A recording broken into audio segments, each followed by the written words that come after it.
le premier ministre israélien. Il veut bloquer la chrétienté. Il croit que nous sommes en train de les envahir. Parce qu'il croit au troisième temple.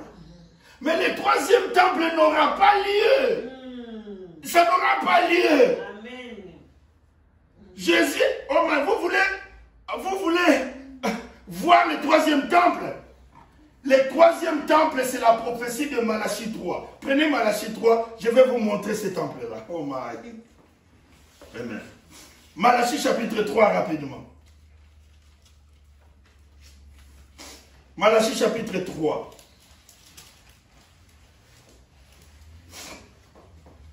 Praise God. Amen. Malachie chapitre 3. Dans Malachie chapitre 3, la page 944. 944. Page 944. Nous avons Malachie 3, verset 1. Ça, c'est Jean-Baptiste. Pour que vous compreniez, ici, ce n'est pas Malachie 4, mais c'est Malachie chapitre 3. Au verset 1. Malachie 3, verset 1. Voyez le troisième temple. Et ce temple, vous voyez, qui durera éternellement parce que Dieu habitera toujours dans son Fils. Amen. Amen. Voici, j'enverrai mon messager, il préparera les chemins devant moi. Ça, c'est Jean-Baptiste. Écoutez. Et soudain, on n'entre pas dans une maison d'une manière soudaine. On n'entre pas dans une maison d'une manière soudaine. Écoutez, et soudain entrera dans son temple. Amen. Je vais m'arrêter là. Qu'est-ce qui s'est passé? Moïse ayant vu, est-ce que vous me suivez? Amen. Écoutez, sur le mont Sinaï, les tremblements de terre qu'il y avait, les ordonnances qui avaient été données, que même si une bête touchait la montagne, elle sera lapidée. Et Moïse dit, nous avons vu dans Hébreux 12, ces phénomènes étaient épouvantants. Donc, ça a donné l'épouvante, ça a donné l'angoisse, ça a donné des chairs de poule à Moïse et aux autres.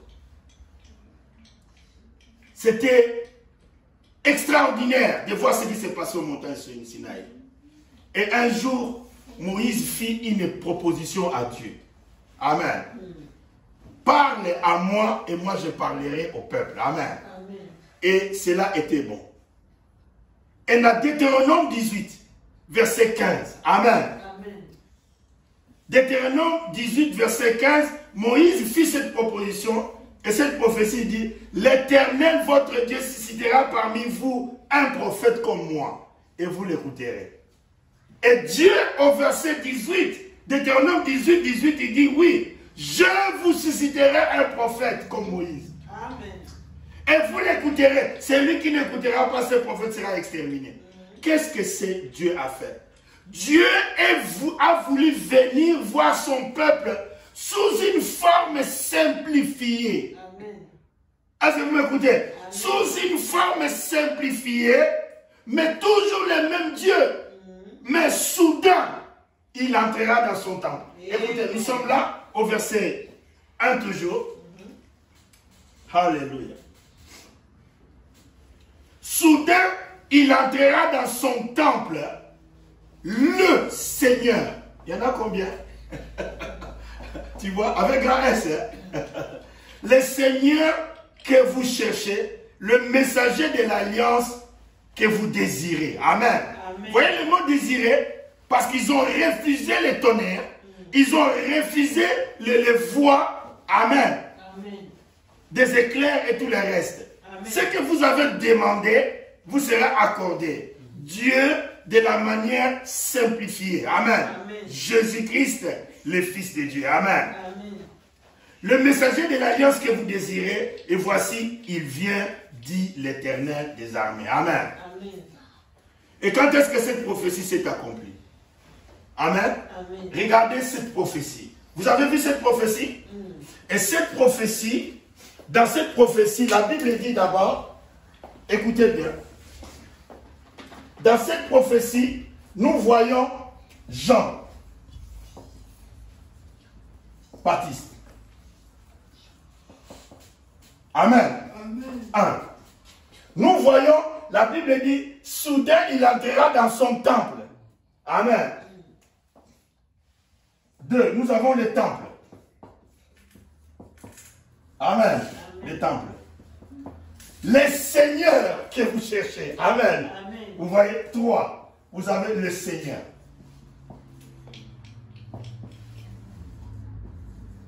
Regardez, un seul verset, c'était Malachie 3. Regardez bien le mystère. Le verset, Malachie, chapitre 3, regardez 3.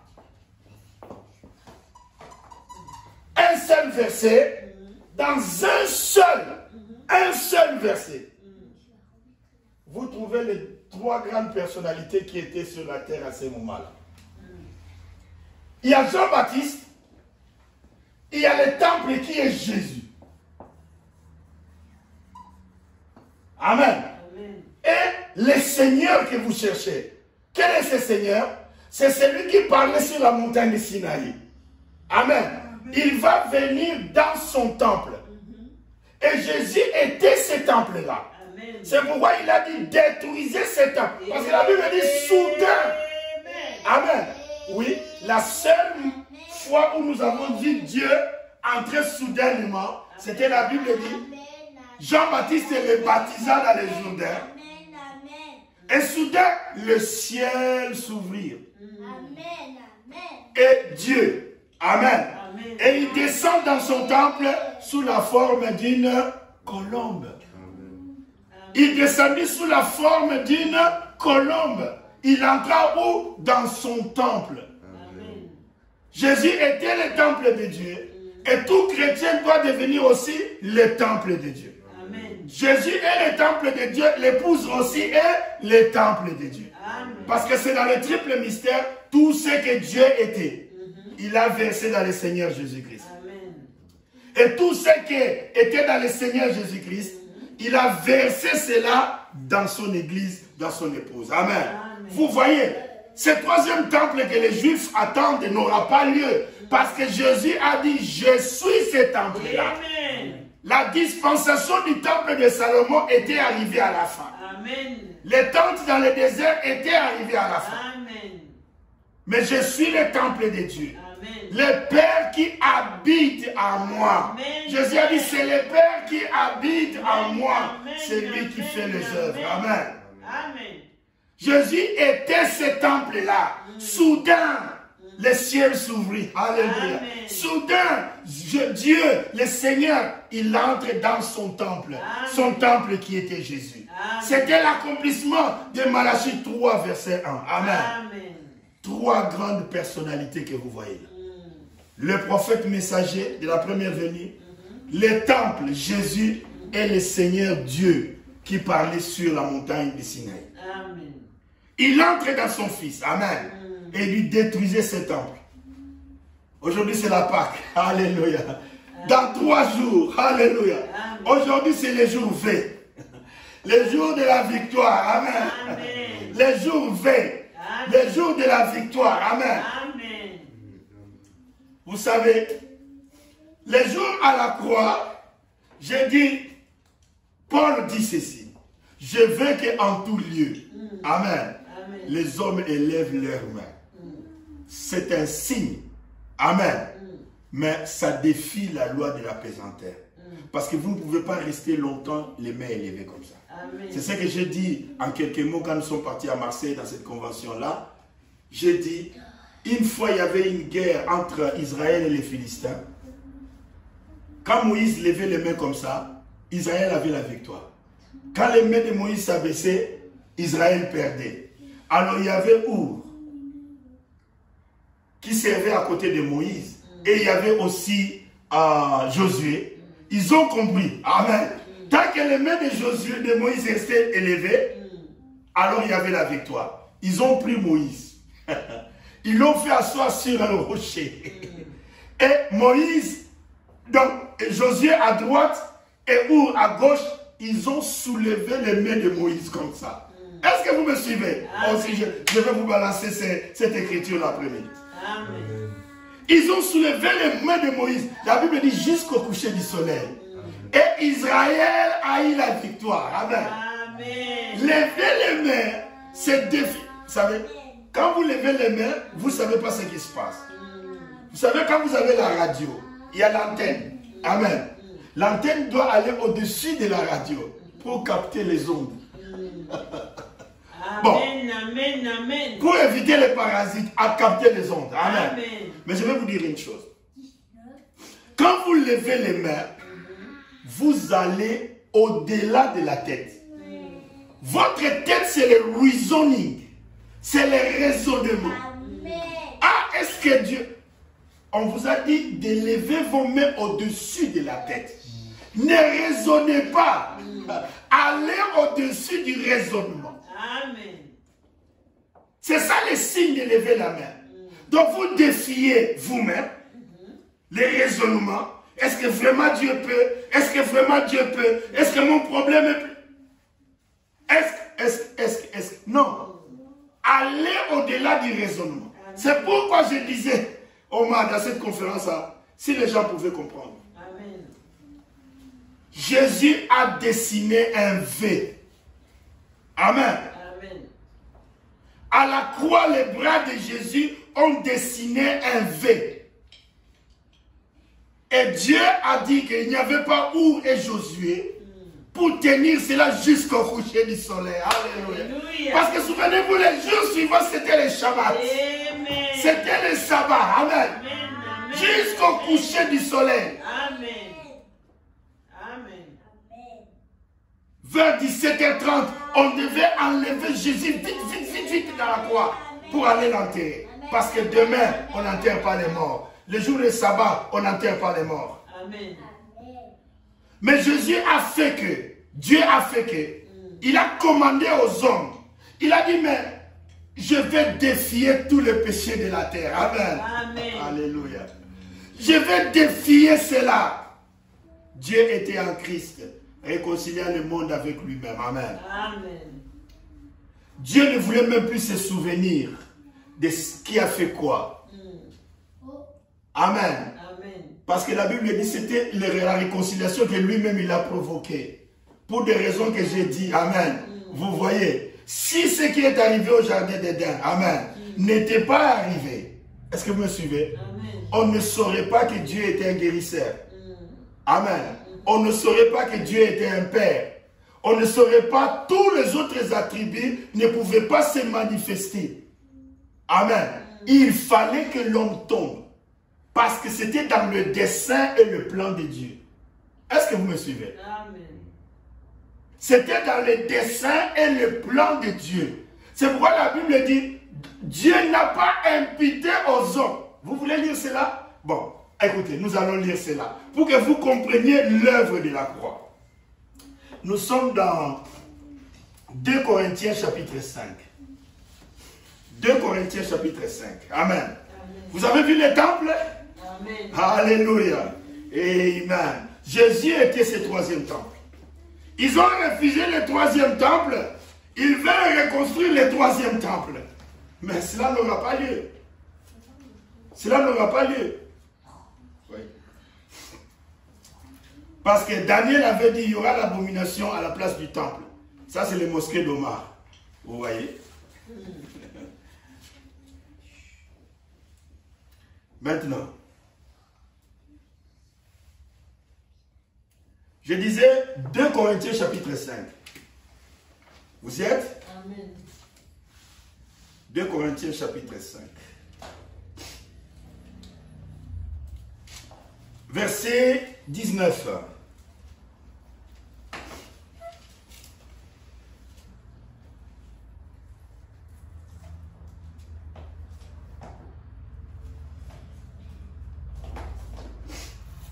Regardez ce mystère. Amen. Amen. Vous allez voir le pourquoi la croix. Amen. C'est la réconciliation. La réconciliation vient par la croix. Il est dit là-bas, verset 19 d'abord. Car Dieu était où? En Christ. Faisant quoi? réconciliant le monde avec qui? Avec lui-même. Mais qu'est-ce qu'il a fait? Écoutez ce qui est important. Ça, c'est le Saint-Esprit du prophète Paul qui dit, en n'imputant point aux hommes leurs offenses. On s'arrête là d'abord. Quelle est la première personne qui avait offensé? C'était Ève. C'était Ève. Donc Ève, frère, qui n'a pas dit du mal d'Ève? Qui n'a pas parlé en mal d'Ève? Et toutes les femmes découlent là. Ah, vous les femmes. Ah, tous les restes. Bon, toutefois, vous voyez, Ève est compris là. Est-ce que vous me comprenez? Dans cette partie des hommes là, Ève est là-dedans. En n'imputant pas à Ève. Ah oui, frère. Croyez-moi, c'est la vérité. Amen. Parce que si l'homme n'était pas tombé, la croix ne serait pas venue. Est-ce que vous me saisissez? Vous savez que nous célébrons la Pâque aujourd'hui. Si l'homme n'était pas tombé, il n'y avait pas de nécessité d'une Pâque. Parce que la Pâque, c'est la réconciliation. La Pâque, c'est le rachat. La Pâque, c'est la victoire que Dieu devait avoir selon le processus de sa science. Pourquoi Jésus devait passer à la croix? Ça, c'est Dieu qui sait pourquoi. C'est-à-dire, dans sa préscience, quand il était seul, il avait vu le déroulement de toute l'histoire. Il avait un programme comme un businessman. En fait, Dieu est un bon metteur en scène. Amen. Amen. Il a conçu ce qui doit arriver. Est-ce que vous me suivez? Amen. Et il le fait arriver en son temps. C'est pour cela. Ayant même vu tout ce qui s'est passé à la croix, au jour de la crucifixion de Jésus, il a prophétisé cela. On m'a mis au nombre des malfaiteurs. C'est le psaume qui le dit. C'est le psaume 22 qui dit, mon Dieu, pourquoi m'as-tu abandonné? Et nous allons au psaume 69, on me donna du vinaigre. Au psaume combien? 69. Donc Dieu a vu tout. C'est pourquoi la Bible dit, il est omniscient. Il connaît toutes choses. Il voit la fin avant le début. C'est pourquoi Dieu a laissé les choses se dérouler de cette manière-là. Adam avait un choix.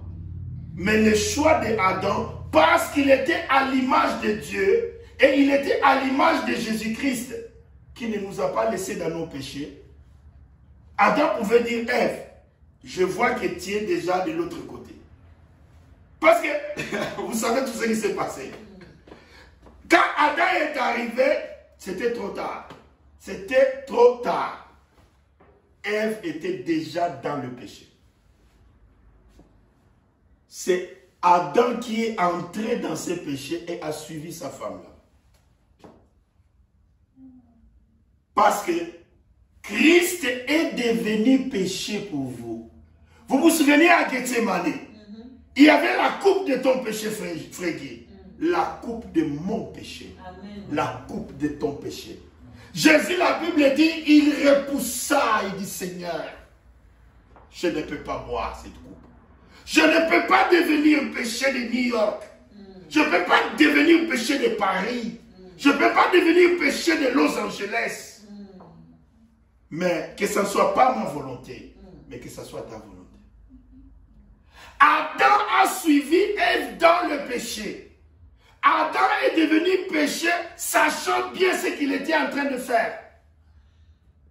Parce que il y avait une séparation entre lui et Ève. Au moment où Ève était dans le péché, souvenez-vous d'une chose, Ève avait déjà perdu sa théophanie au moment où elle avait péché.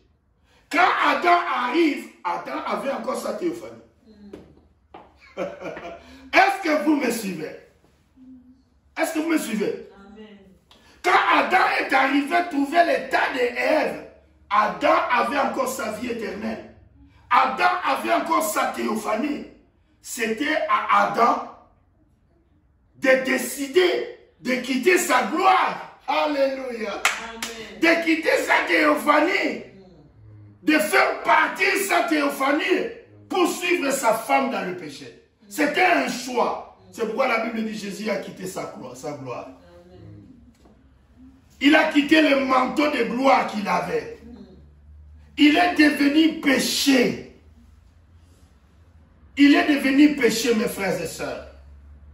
C'est pourquoi la Bible dit le châtiment qui devait tomber sur nous est tombé sur lui. Il a pris notre place.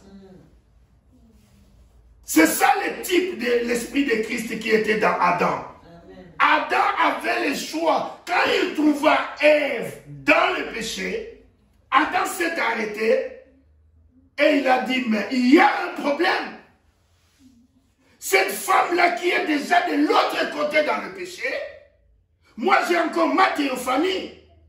C'est à moi de décider. Est-ce qu'elle est chair de ma chair? Alléluia. Est-ce qu'elle est, oh mon Dieu, l'os de mes os? Je fais quoi? Est-ce que vous me suivez? C'était le moment le plus difficile pour un homme, comme Adam. Enfin, vous ne pouvez pas vous imaginer. C'est lui, quand il s'est réveillé de son sommeil, il a dit, cette fois, je vois la chair de ma chair, je vois l'os de mes os. Je vois un autre moi. Est-ce que vous me suivez? C'était moi-même sous une autre forme.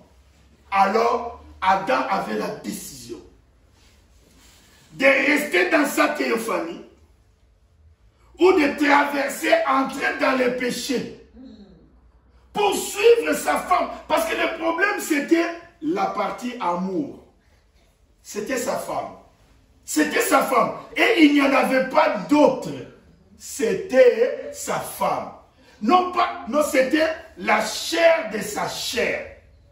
Et c'était les os de ses os. L'ADN de son ADN. Le sang de son sang. Alléluia. Le sang de son sang. L'ADN de son ADN. À ce moment-là, Adam avait le manteau de la théophanie. Il était encore avec sa théophanie. Et il a quitté cette théophanie. C'est-à-dire, il savait, parce qu'il était le Fils de Dieu à la ressemblance de Dieu. Quand je traverserai cette ligne-là pour aller vers ma femme, parce qu'il y avait déjà séparation entre Adam et Ève. Dans cet état-là, Ève était déjà souillée, sa théophanie de Ève l'avait déjà quittée, et Adam vient trouver Ève dans cet état. Il fait quoi? Quand Christ nous a trouvés dans notre état. Alléluia. Quand Christ nous a trouvés dans notre état de pécheur, il a fait quoi? Il a abandonné son trône. La Bible dit, c'est lui qui a été abaissé pour un temps. Il a été abaissé pour un temps. Pour servir de traverser cette ligne-là. Venir nous joindre dans notre péché. Jésus est venu nous joindre. Il est devenu péché.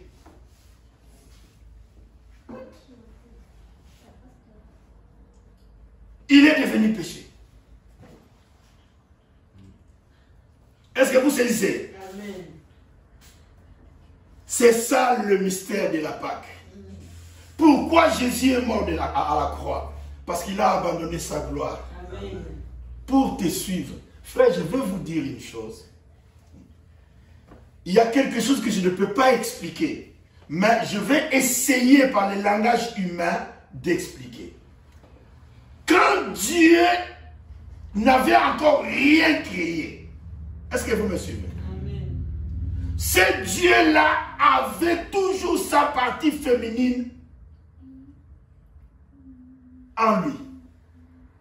C'est-à-dire le mystère de l'épouse est au-delà de ce qu'un homme peut pouvoir imaginer. Est-ce que vous me suivez? C'est-à-dire quand l'Esprit de Dieu se mouvait au-dessus des eaux, cet esprit-là, dans cet esprit-là, il y avait aussi la partie féminine de Dieu. Amen. Qui était sa femme. tel était Adam, tel était Dieu. Amen. Vous direz, mais depuis combien de temps? Depuis. Amen. On ne peut pas comprendre cela. C'est pour cela, frères et sœurs. Souvenez-vous de ce que nous venons de lire. L'ange dit aux femmes, va dire à ses disciples. Est-ce que vous me suivez? Amen. Après, Jésus apparaît aux femmes au verset 9. Est-ce que vous me suivez? Amen. Jésus apparaît aux femmes au verset 9 et il leur dit, va dire à qui? À mes frères. À mes frères. Et vous vous souviendrez d'une chose. J'ai le verset. Jésus dit, je m'en vais vers mon Dieu, votre Dieu, mon Père et votre Père. C'est pourquoi quand il nous a dit de prier notre Père, c'est là le mystère. Il n'a pas honte de les appeler petits frères. Il n'a pas honte de les appeler petits frères. C'est-à-dire la famille de Dieu dont l'épouse dont on parle. C'est un grand mystère. C'est pourquoi la Bible dit, ce mystère grand et grand par rapport à Christ. Amen. Amen. Par rapport à Christ, c'est un mystère qui est grand. C'est au-delà. Donc, moi, ma Pâque, cette Pâque, c'est le mystère que vous voyez. Adam était là, Ève de l'autre côté dans le péché, et Adam avec sa veste de la théophanie. Cet élan-là a décidé, soit je reste éternel avec ma théophanie, ou je rentre dans le péché, ma théophanie va s'en aller.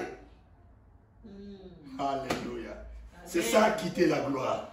C'est ça quitter la gloire. Pour entrer. La Bible dit Jésus a été abaissé pour un temps. Amen, amen, amen, amen. Abaissé pour un temps. Pour qu'il prenne notre position de pécheur. Amen. Tous nos péchés est tombé sur lui. Vous souvenez-vous, il est devenu le serpent d'airain. Il est devenu le serpent d'airain à la croix. C'est pourquoi la Bible dit, tournez les regards vers Jésus. Il est devenu péché, il est devenu malédiction, afin que nous soyons devenus bénédiction. Ça, c'est la Pâque. C'est pour cela, c'est pourquoi quand nous avons commencé la prière aujourd'hui, j'ai dit, frère, ne vous débrouillez pas. Les feuilles de figuier, comme Adam, ça ne tiendra pas. Il y a la route vers la croix. C'est pourquoi la confession du péché, c'est la chose qui plaît à Dieu. Parce que Dieu, il connaît l'homme et il a pourvu les sacrifices. Pour que nous ne puissions pas nous débrouiller, n'allez pas argumenter votre vie devant Dieu. On dit, Seigneur, vous savez, non, il n'y a pas d'argumentation. Courez vers la croix et la seule chose à faire, c'est d'accepter le sacrifice. Amen. Dieu a pourvu un sacrifice. N'argumentez pas votre vie devant Dieu. C'est le sacrifice qui doit parler. Acceptez le sacrifice et le sacrifice, c'est l'avocat. Il commence à parler. Il dit, il m'a accepté. Et moi, je suis là pour son péché. C'est ça la Pâque. Amen. Ainsi, vous voyez, comme je parlais du troisième temple, vous voyez, c'est l'obscurité totale chez les Juifs. Est-ce que vous saisissez? C'est cet endurcissement de Benjamin Netanyahu pour pouvoir interdire la chrétienté. Il ne sait pas que la chrétienté va arriver avec Moïse et Élie. Oh my. Moïse et Élie vont amener la chrétienté. Qu'est-ce que la chrétienté? C'est prêcher Jésus. Amen. Prêcher Jésus aux Juifs.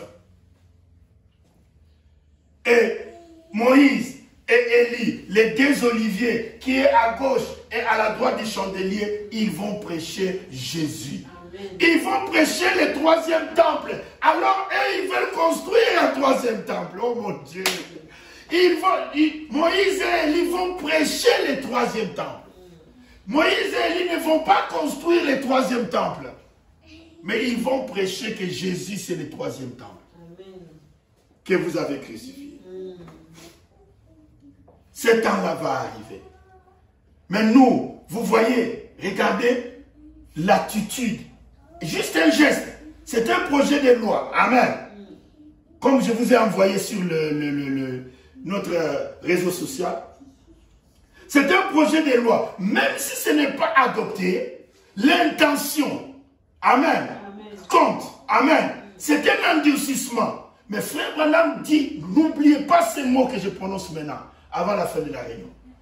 C'est avant le lever du soleil qu'il y a un profond ténèbre. C'est ce qui arrive à Israël. Cet endurcissement-là, c'est le profond ténèbre. Parce que le message pour le troisième temple, qui est Jésus, sera prêché par Moïse et Élie. Ils vont présenter Jésus que vous avez crucifié.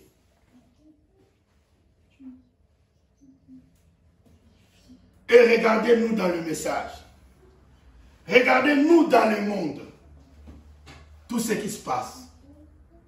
Avant le lever du soleil, vous verrez toutes sortes de choses. Et tout ce que vous êtes en train de voir, même dans le message, même dans les églises et tout le reste, c'est le profond sommeil. C'est le profond ténèbre. Amen. Amen. Pourquoi? Frère Bonambi, avant que le soleil se lève, il y a d'abord un profond ténèbre et ensuite le soleil se lève. Amen. Parce que le soleil va se lever vers les Juifs. Les deux prophètes Moïse et Élie vont revenir là-bas pour pouvoir présenter Jésus, pour présenter le chandelier, pour présenter le message. Mais nous, dans le message, réveillons-nous. Pourquoi? Parce que c'est ce printemps qui prépare notre été. Souvenez-vous, Jésus a utilisé la nature. Il a dit, regardez les figuiers et aussi les autres arbres. Amen. Amen. C'est-à-dire l'épouse de Jésus-Christ. Avant la moisson de l'été, amen, doit pouvoir bourgeonner d'abord. Parce que bourgeonner, je vais vous dire sincèrement, c'est une étape importante. Parce que quand un arbre bourgeonne, les feuilles recommencent à venir. Cela veut dire d'abord que ce n'est pas un arbre qui est mort. Un arbre qui est mort. Ce n'est pas un arbre qui est mort. C'est un arbre qui vit. Amen. Amen. Donc, il y a probabilité. Amen. Il y a possibilité qu'il y ait des fruits. Amen. Amen. Pour que la moisson de juillet soit une bonne moisson. C'est important. C'est pourquoi, frères et sœurs, le printemps de l'épouse, le printemps de l'épouse de Jésus-Christ, notre Pâques. Notre Pâques, c'est le printemps de l'épouse. Nous devons avoir un printemps. Nous devons commencer à bourgeonner. Nous devons montrer qu'il y a la vie. Qu'est-ce que signifie bourgeonner? C'est-à-dire la sève est remontée. Alléluia. Amen. La sève qui était dans les racines est remontée. Et la vie est là. Le bourgeon montre que la vie est là. C'est la résurrection de la nature. C'est la résurrection de l'Église. L'Église, vous vous souvenez de la vision du prophète? Frère Branham dit, j'ai vu l'épouse qui montait au ciel. Amen. Amen. Et quand l'épouse commençait à monter au ciel, j'ai vu 2 ou 3 qui étaient derrière, qui commençait à ne pas. Regardez la période qui dit, l'épouse montait, vous voyez, j'ai dit avant le lever du soleil, il y a un ténèbre. Amen. L'épouse qui montait, il y avait 2 ou 3 derrière qui ne marchaient plus à la cadence de la musique de Dieu. À la cadence. Alors frère Branham dans la vision, il criait, restez en ligne, restez en ligne, restez en ligne. Et il dit, la vision me quitta. Il dit, c'est ce que je ferai, probablement, quand je serai de l'autre côté. Non, les morts ne prêchent pas les vivants.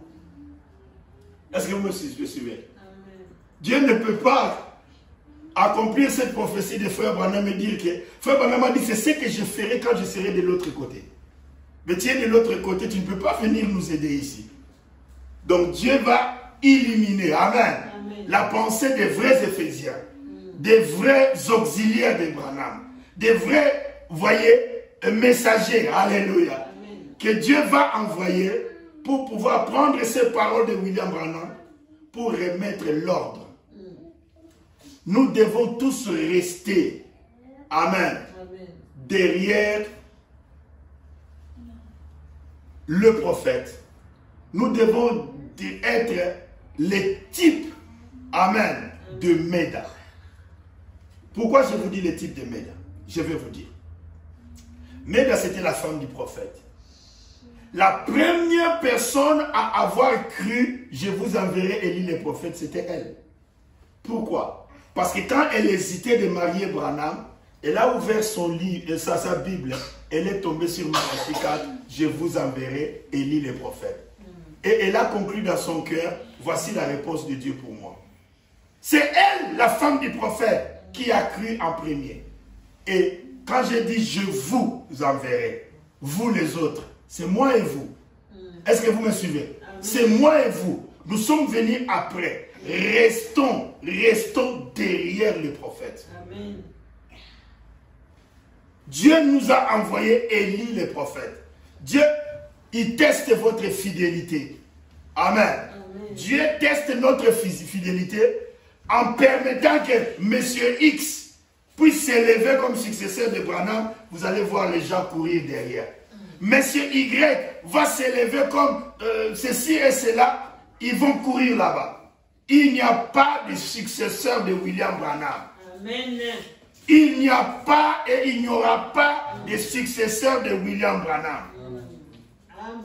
Tous les autres frères qui viennent après ne sont que les auxiliaires. Amen. Les auxiliaires de William Branham. Amen. Amen. Amen. Que l'ordre soit remis Amen. comme la nature se remet en ordre Amen. au printemps. Amen. Au printemps, la nature se remet à l'ordre. Amen. Et j'appelle l'Esprit de Dieu, amen, Amen. à toucher les églises du message. Amen. Que l'ordre du printemps, que le printemps mette de l'ordre. Amen. Parce que la moisson que nous attendons dépend de ce printemps, de notre Pâques, de notre remise en ordre, remise sur le chemin, derrière les prophètes. C'est la Pâques. Amen. Que Dieu puisse vous bénir. Amen. richement. Amen. Acclamons pour le Seigneur Amen.